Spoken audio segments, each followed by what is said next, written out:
състояние, че аз съм си признал, но не ми е простено, продължи дълго време. Давам ви илюстрация. Не мислете, че съм бил много по-лош от вас. Не ме разбрахте. Всеки си има своите падения. Но аз предпочитам да давам пример със себе си. И мина цяла седмица. Един ден аз разбрах, че макар че съм бил принуден да си призная престъпленията, това не значи прошка. Понеже бех пал в точно същия период от време, тук и брат Тенчев да нас се сети. По това време нямаше легени като сегашни. Легените бяха от алуминий. Дали помните това време?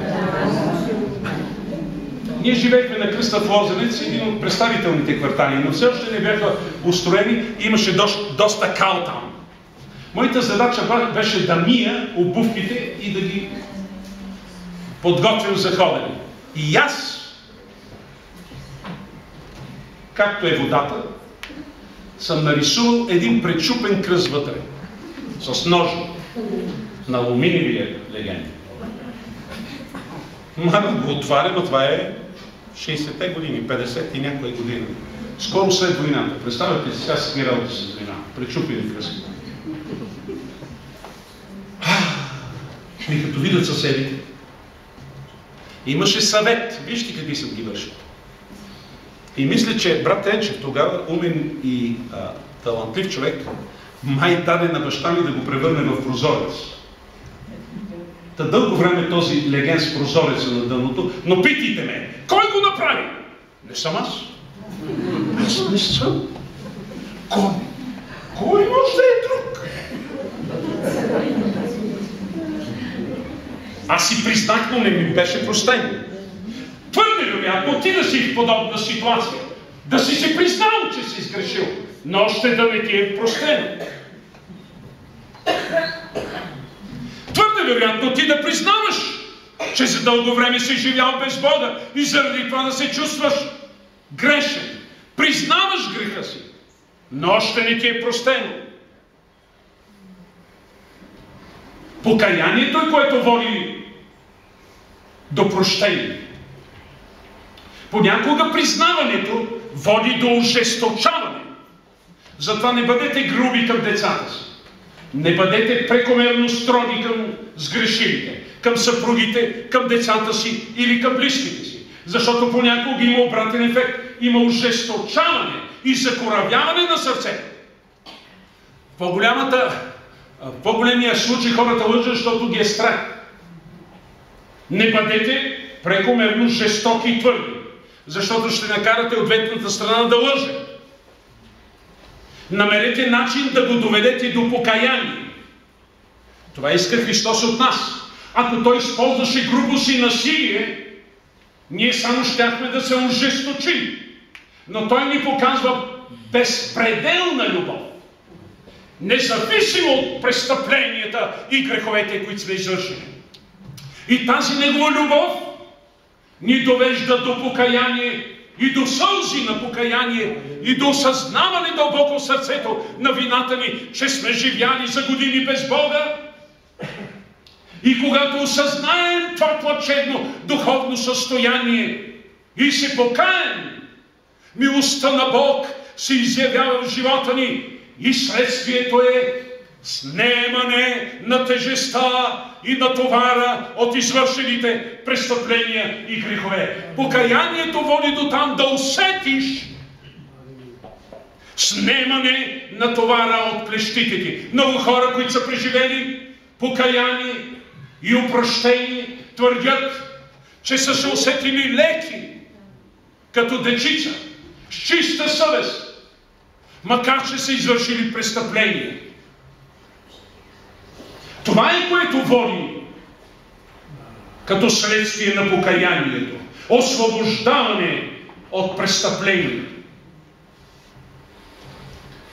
Покаянието е повратна точка.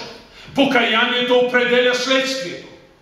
Ако то е истинско, ще има повратна точка в твоя живот. Кога е времето на покаянието? Кога да се покаем?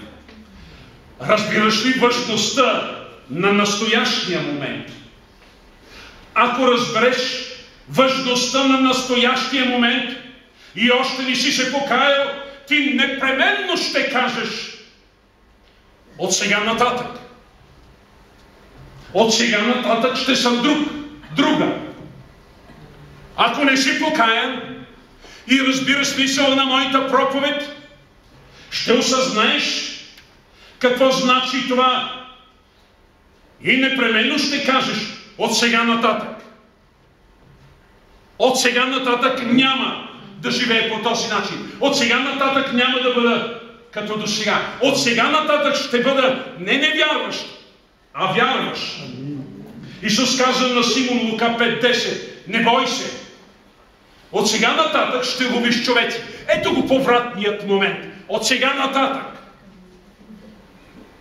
Аз мога спокойно да ви кажа, че Бог може да ти прости каквото и да си извършил, само при условие, че има повратна точка в твоя живот.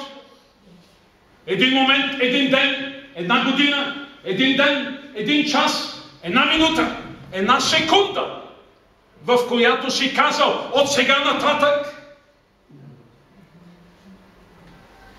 От сега нататък не, аз няма да бъда стария. Трябва да имаш такъв момент. Ти не можеш да го отлагаш и да го разтегляш във времето. Исус каза на Симон, не бой се, от сега нататък си друг. Бог може да го направи за теб. От сега нататък. Ето сега, в този час, тази минута, тази секунда, от сега нататък. Апостол Павел казва в 2 Тимотея 4:8. От сега нататък. От този момент нататък се пази за мен венеца на правдата, който Господ, праведния съдия, ще ми въздаде в онзи ден. И не само на мен, а на всички, които са обикнали Неговото явяване. Разбираш ли важността на решението от сега нататък? Можеш ли да кажеш от сега нататък? Аз вече няма да бъда същата. Няма да бъда същата. От сега нататък. От сега нататък започна твоята промяна. И Божият мир да бъде над вас. Да са да вземете вашето решение. Нека всички извикаме Амин.